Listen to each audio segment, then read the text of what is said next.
Okay, we're here today in MetaMed Connections talking with other professionals.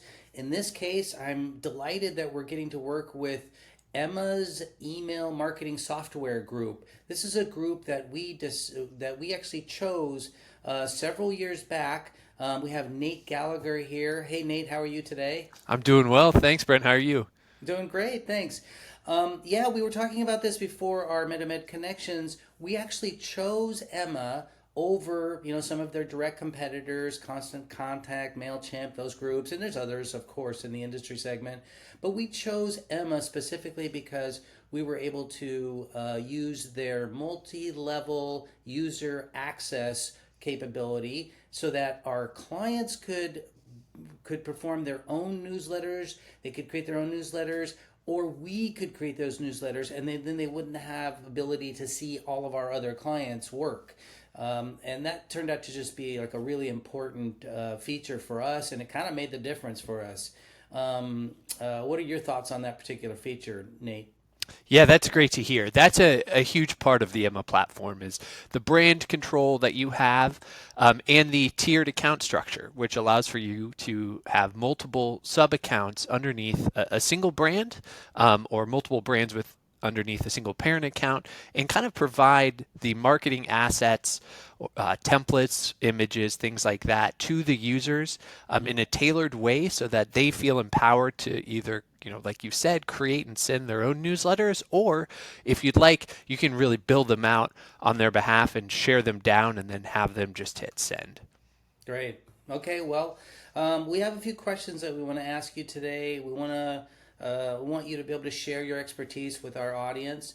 So I'm going to start out with a real softball question here for you, Nate. What are three pro tips that you recommend to medical practices with newsletters so that they can earn more audience engagement? What do you think? Yeah, appreciate the softball. Gotta get warmed up here. Really, the first thing is to lead with education and not promotion. Most patients will skip on an email if it feels like an ad, but they're more likely to open one that looks like it has something to teach them. So, for example, we're entering the winter dry season. You could say how to protect your skin this winter or what ingredients makes a difference when it comes to moisture. So, really positioning yourself as an expert and not an advertisement. Second, segment based on the information that you have on your subscribers. Someone interested in acne treatment probably shouldn't get the same content as someone who's coming in for Botox. So when the messaging feels personal and relevant, engagement goes way up. And third, keep your designs clean and mobile friendly. Most people these days are reading emails on their phones, so content hierarchy is really important. You want to have a short headline, a hero image, some information below that, and then a clear call to action, whether it be hyperlinked text or a button. Keeping that content hierarchy in place allows for someone who's scrolling with their thumb to easily determine what is the message of this newsletter and click through to your website on that CTA. Excellent. All right. And I have to tell you, I love hearing you say education first. It is part of our DNA. Just our our natural characteristic in our organization is to start with education and guidance, and then hey, if somebody likes you, they're going to let you know they want more. So I appreciate that. Exactly. Next up, you've looked at lots of newsletters over time, lots of industries. What do you consider to be the number one mistake that most medical practices make with their newsletters, and how do you fix it? Yeah, that's a great question.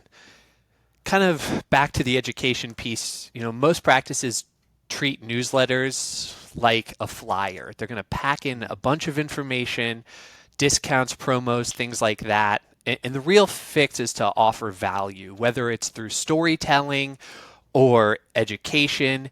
Patients trust and engage with content that helps them better understand their condition and their Mhm. treatment options and a story about the practice. So Mhm. once you've built that trust, you'll likely see higher engagement. So, make sure to let them know a little bit about your practice, some background on, yourself, and then also include, educational tips and tricks around treatments and different conditions that connect with your audience. That is such good advice. Okay. All right. Well, I have to say, we've done a lot of these MetaMed connections, but this particular one, both Shireen and I are very involved with crafting the newsletters. And so we're going to be really taking your guidance to heart here. All I'd right. We've love to hear got that. one last question. And it is, hey, when after you've looked at, hundreds of client newsletters, what do the best newsletters do different than ones that don't perform as well? What do you see? Yeah, a few different things. So they tend to teach before they sell. There's an educational piece tied into any sort of promotions that provides the context around, what the promotion is. They also tailor to the patient type. So you have lots of information on your patients likely that you can use to segment your audience and send them really relevant curated content. And the third piece is just kind of considering that design hierarchy, making sure that you have a clear call to action at the top of the email, that there's relevant information right away so someone doesn't have to scroll to the bottom to see what the theme or the overall message is. So when you start to stack those things on top of each other, that's when you really start to send better emails. Great. Okay. Well, I do have one last fun question.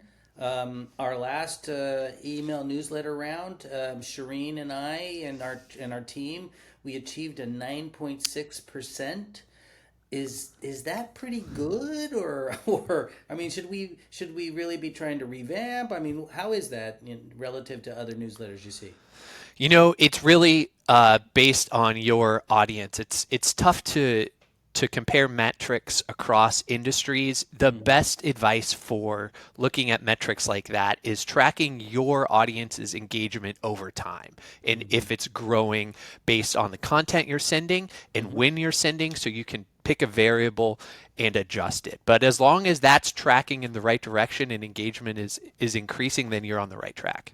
And I'm happy to report, and I'm so proud of my team for helping in this area. Shireen, it has absolutely been growing like 9.2 to 9.4, and then this latest one, 9.6. So, yeah, it seems to be on the right track. Okay. Love to hear that.